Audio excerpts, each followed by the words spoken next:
Josh has always had a really hard time identifying his emotions. Her problems are severe language-based learning problems that makes communication very difficult. We always fought and argued. I couldn't get him to do his homework, couldn't get him to do anything. There was just a real lack of understanding about what to do, how to support him, and how to help him. We were at the end of our rope. We didn't know where to go. It's hard to do when you don't know what to ask for, when really all you want to ask for is help. I kept thinking, this kid is going to end up in prison.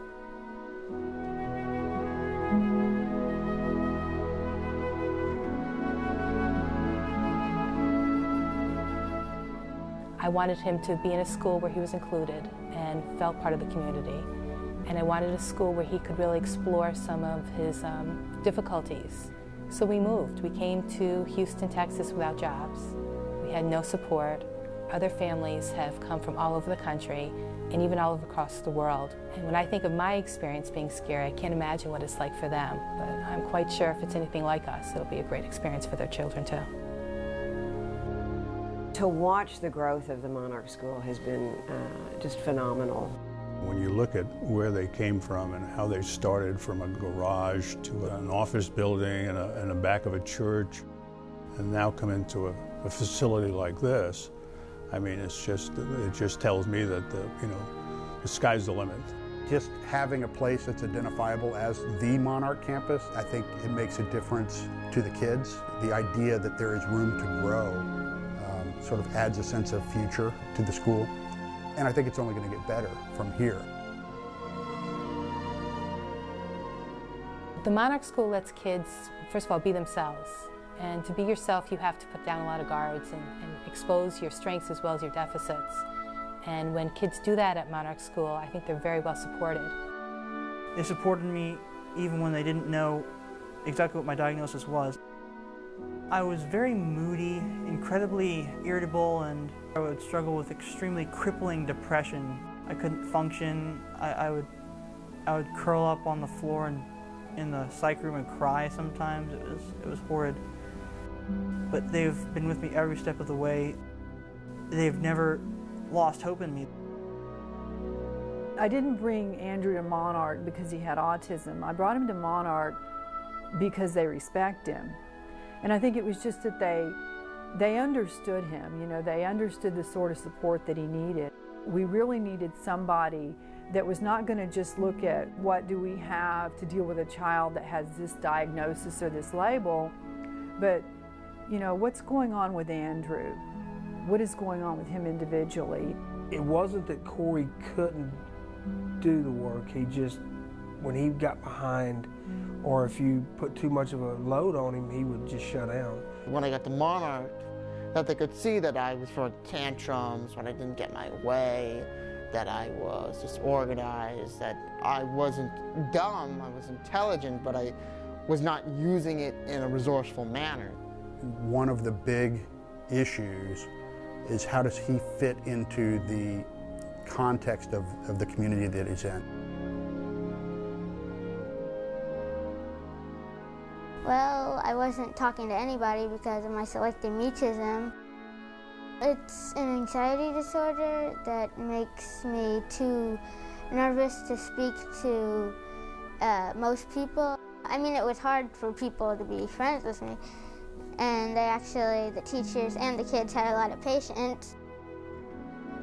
They basically taught me how to work with teachers. They taught me how work is supposed to get done, how I interact with other people, because that was a big thing for me, because I could do the work, but when it came to the interacting with other people, I was a cold fish. But they built those skills up for me, and I gained confidence and friends through that. When I first came here, I was very introverted. I used to like to be alone most of the time. I used to be quite a shut-in socially. And now I've really branched out. I love to meet new people. I love to make new people feel welcome. It's not all about me anymore. Here, he found pretty quickly that he was expected to be a part of the school community. He was expected to be a part of leadership committees, to be a part of planning for events, to be a part of upholding the standards of the school, because he knows that he and everybody else are all part of building this community that works. They hate the idea that a student could be forgotten by the system. I knew it was not going to be a quick fix. I knew that it was going to be, you know, hard work day in and day out. And it's rough at times, but at the end of the day, you're able to look back at the progress you've made.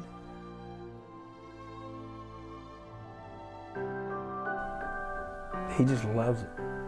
I mean, he loves everybody here. He loves everything about this school. He knew that they cared about him.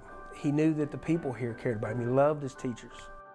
When Kate graduated from Monarch, we were very unsure about what was going to happen next. And we went to Monarch and we said to them, what do we do? They said, let's figure it out. They could have easily said to us, you know, I'm really sorry, our program's over.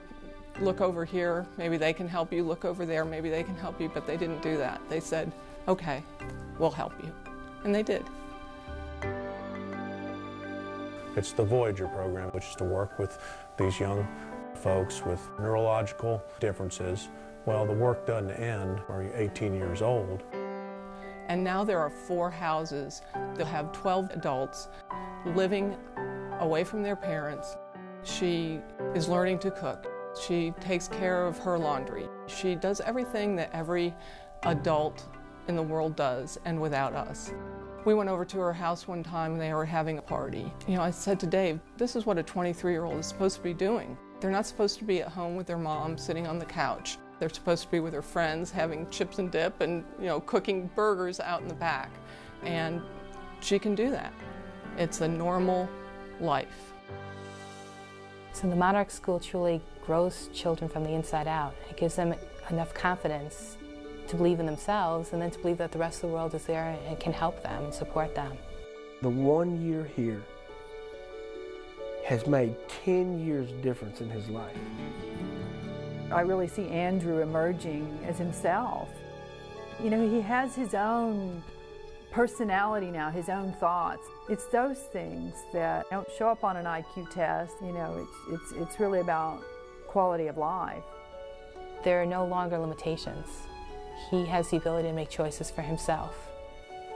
I have so many goals that would be unattainable if it were not for this school, and I've found irreplaceable relationships, so many wonderful things here that I cannot imagine living without now. Yeah, I've been all across the country, and there aren't many places like this. It's not just a school. It's a place where you grow entirely as a person.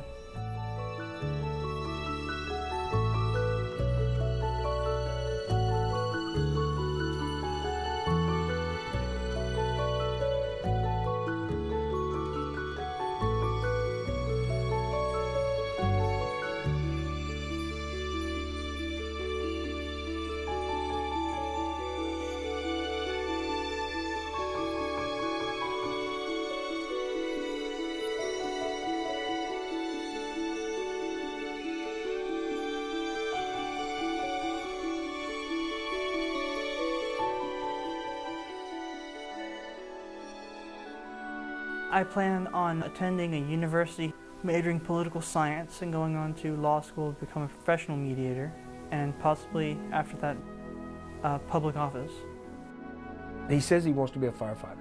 It makes me feel proud, you know, that he would want to follow in my footsteps. It's been a great career for me. I'm stuck between wanting to get a doctorate in music or just going right out into the marketplace. Kate learned to communicate through her art. So as a result of the Monarch School discovering this gift that she had, she's been out in the world creating art, selling her art, talking about art. She views herself as an artist, and she is an artist. I'm excited about speaking at this year's breakfast because I had selective mutism and I overcame it. It's a huge honor to represent how the Monarch School has helped kids improve. I'm proud of myself. Monarch doesn't ask for a lot. They take that money and give it back. If you're thinking about making a contribution to Monarch, Think about the families for whom this is not an opportunity at all. It's not on their list of things that are possible, and that your contribution could make it possible. This school has